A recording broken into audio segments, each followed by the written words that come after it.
Hi. Hello, doctor. Can we start? Hi, yes, I'm ready to start. Okay. So hello everyone. Welcome to today's Kidscur live session. I'm Nishita Thakur, the co-founder of Kidscur, and we are so excited to have you all join us. At Kidscur, our mission is to support parents in their child healthcare journey by providing easy access to medical records, vaccination reminders, and expert guidance. And today we have an important session on a topic that concerns many parents, like delayed speech and language development in children.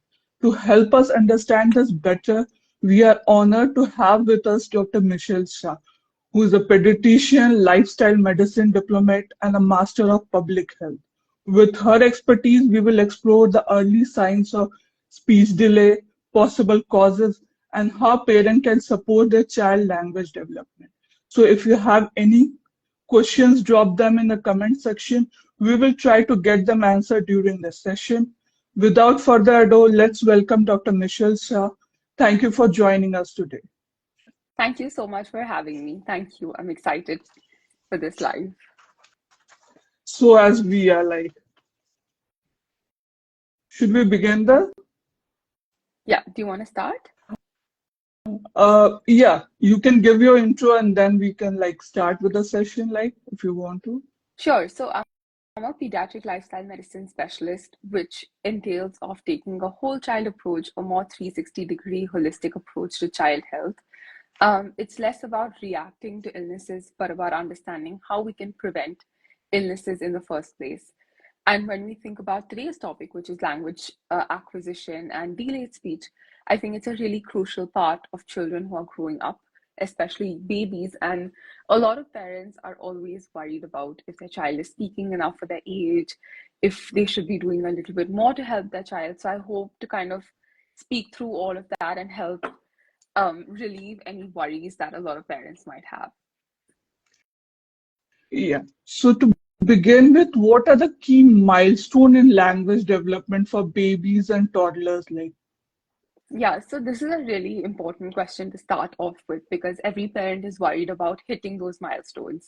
The first thing at the very beginning of this life, what I would say is please don't compare your child to your friend's child.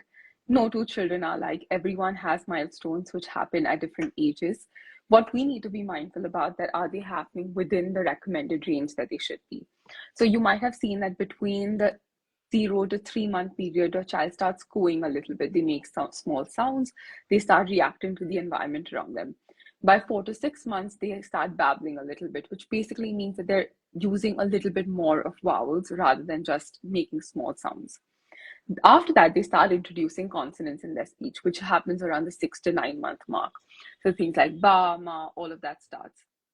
And then from 9 to 12 months, this is an exciting time because they can really point at people, they can understand a lot more than they're speaking. And then by 12 to 18 months is when their vocabulary really develops well, where they learn a lot more words. And by the 18-month mark, actually, there's an explosion of language. So they've learned a lot of new words by that point. And then by 18 to 24 months, which is by the 2 year mark, they start putting two words together. So this is roughly the layout of how children learn to speak. Okay, yeah. And being a mother, I can definitely relate to it. Like, and I'm a mother of like twins, and they both had different milestones. And Yeah, that was like a common thing with our parenting also. Like he's doing it and she's not doing it. So I totally agree on it. yeah, Like, but how can we tell if my that the kid isn't on track with their speech milestone? Like, correct. matlab, are there So any criteria like that has to be fulfilled? correct. So roughly what we can think about when if you're really worried about your child not hitting a milestone. So again, here I would say that don't compare. So just because someone else's child is doing it, don't worry if your child is not doing it. But if you still have an intuition that something is wrong, you should always get it checked out. It's better to be safe because early intervention is always better than late intervention for children. Having said that, if they're not babbling, if they're not making any sounds by the 6 to 9 month period, that's something to get checked out. If they're not using words by the 12 to 15 month mark, again, that's something that you should get checked out. One very important thing that happens sometimes in children is that do they go back in terms of if they've started saying mama, baba, whatever, and then do they stop saying those words? Have they forgotten those words? Is there a loss of vocabulary? So again, that's something which is important. Okay, yeah, got it. Like, yeah, maybe this is not that much like commonly known to the parent, I guess. Like, matlab, if they are saying some words and they reverse back to like not blabbering anymore, yeah, Correct. definitely. Correct. And what's your opinion? Like, what should be the daily interaction? Does a baby need to develop strong language skill?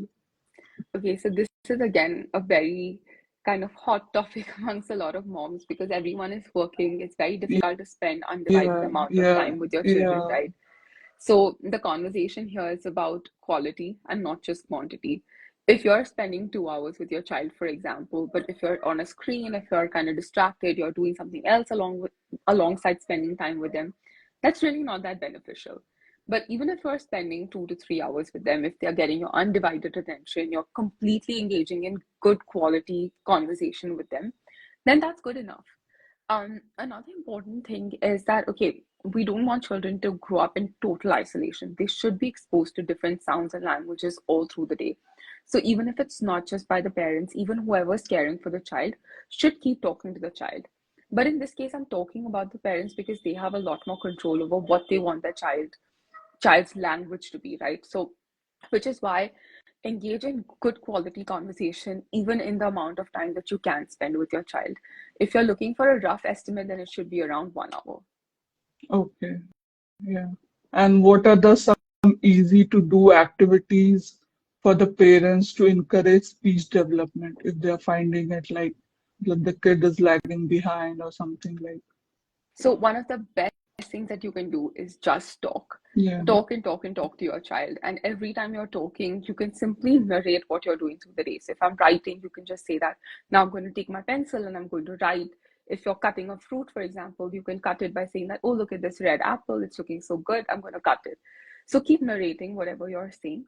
Another thing that you can do is that if you're reading to your child, again, keep reading because both of these things help with language acquisition.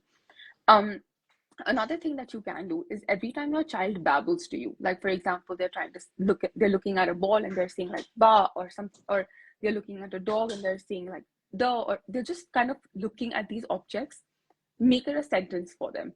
Like for example, you can say, oh, look at that ball, it's blue in color, it's so shiny. Or if they're looking at a dog, you can say that, oh, that's a dog, is he scary? Just kind of completing their sentences for them because again this helps create all those connections which are going on in their brain. Okay. Yeah. Yeah. And maybe it's like a myth or something. You can only clarify it because you are the expert. Can learning multiple languages cause speech delay in children? Actually, no, learning multiple languages is the best thing that you can do for a young child because when they're small, their brain has the ability to understand all of these different languages you're exposing a baby to. Once they grow up a little bit, their brain starts making selective connections. That, okay, if I'm only being spoken to in Hindi and English, then I don't need to have the ability to pick up French, for example.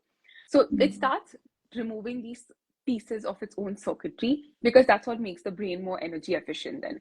So when the child is young, if you talk to them in multiple languages, they are going to learn all those multiple languages far more faster than, for example, you and I could at our age. A young baby learns languages at a much faster rate because their brain is its most active. It's its most like new. If you've heard of the term neuroplasticity, that's the highest in a young baby's brain. So talking to your child in multiple languages in no way decreases their ability to learn language or delays their speech. One thing though that might happen, which you might have noticed, is that they tend to speak a little bit later than some children. That's because they're learning all of these different languages. So everything is being stored up there, but it's not being able to come out yet. So they take a little bit longer sometimes to talk, but that doesn't mean that they have a delay in language per se.